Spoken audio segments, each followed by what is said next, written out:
রাধে রাধে, নমস্কার বন্ধুরা। আরও একটি নতুন ব্লগে আপনাদের সকলকে স্বাগত জানাই। তো বন্ধুরা, আমাদের বাড়ির সামনে একটা বড় আশ্রম আছে। এই হচ্ছে আশ্রম। এই আশ্রমটার নাম হচ্ছে শ্রী গুরু করুণাধাম। তো এই মন্দিরটার সামনে একদম আমাদের বাড়ি। তো এই মন্দিরে মাঝে মাঝে ভাগবত সপ্তাহ যজ্ঞ হয়। তো যখন এই ভাগবত সপ্তাহ শুরু হয় আমরা খুব আনন্দ করি এখানে। তো একদম আমাদের বাড়ির সামনে এই হচ্ছে আমাদের বাড়ি, আর আমাদের বাড়ির এখানে রাস্তার উল্টো দিকেই এই মন্দিরটা। তো যখন ভাগবত সপ্তাহ হয় আমরা এখানে প্রতিদিন ভাগবত সপ্তাহ শুনতে আসি। তো আবার শুরু হয়েছে ভাগবত সপ্তাহ। আজকে চতুর্থতম দিন, শ্রীকৃষ্ণের জন্ম অধ্যায় পাঠ হবে। তো কৃষ্ণের জন্ম হবে, নন্দোৎসব হবে। তো আপনারা পুরো ভিডিওটা দেখতে থাকেন, আশা করি আপনাদেরও ভালো লাগবে।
कृष्ण कृष्ण हरे हरे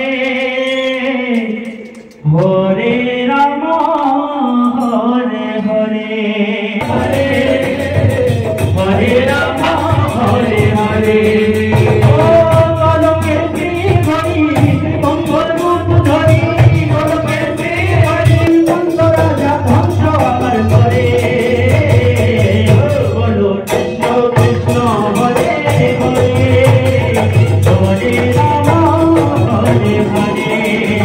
Krishna Krishna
गोकुल में आनंद भयो है, गोकुल में आनंद भयो है, गोकुल में आनंद भयो है, बरसाने तक शोर मचो है, बरसाने तक शोर मचो है, प्यारी यशोदा ब्रजरानी ने, प्यारी यशोदा ब्रजरानी ने आज जगत दरबार हिरण घर लाना जायो है, हिरण घर सब कर दीजिए कारण तो प्यारो गोविंद के आनंद प्यारो गोविंद पर प्राण न्यौछावर कीजिए, पर प्राण न्यौछावर कीजिए, बलदाऊ को भैया, बलदाऊ को भैया, कनुआ कहीं कहीं बोले भैया, कनुआ बोलत भैया, एक बलैया परम मुझे तमन बलैया, मुदित मना हरे हरे हरे राम राम हरे हरे। তো বন্ধুরা পাঠ শেষ হয়ে গেল, আমরা প্রসাদ নিয়ে বাড়ি চলে এলাম। চিড়ের পোলাও প্রসাদ দিয়েছে আজকে। তো পাঠের পরে আরতি হলো, আরতি হয়ে পাঠ শেষ হয়ে গেল। তো আজকে শ্রীকৃষ্ণের জন্ম উৎসব পালন করা হলো। তো আমাদের বৃন্দাবন ধামে কিভাবে পাঠে ভাগবত সপ্তাহে নন্দোৎসব পালন করা হয় তো আপনাদেরকে পুরো ভিডিওটা দেখিয়ে দিলাম। তো আশা করি আপনাদেরও ভালো লাগবে হয়তো। তো যাই হোক, আমরা বাড়ি চলে এসে আমরা এখন প্রসাদ পাচ্ছি। তো আজকে লুচি বানিয়েছিল মা, আর সোয়াবিনের রসা ছিল, ছোলার ডাল। তো এই দিয়ে আমরা এখন রাত্রে প্রসাদ পাচ্ছি। তো আমাদের এখানে যখন ভাগবত সপ্তাহ শুরু হয় এইভাবেই আনন্দ করি আমরা। সবথেকে আজকের দিনটাতে বেশি আনন্দ হয়, চতুর্থতম দিনে। তো অনেক চকলেট দেয়, খেলনা ছিটিয়ে দেয় বাচ্চারা, এখানে সব এইসব চকলেট খেলনা নিয়ে নেয়। এইভাবেই আনন্দ হয় এখানে। তো দেখো আমরা এতগুলো চকলেট পেয়েছি, বাঁশি, বল, খেলনা। তো যাই হোক, আজকের ভিডিওটা এই পর্যন্তই। আবার দেখা হবে পরের ভিডিওতে। রাধে রাধে।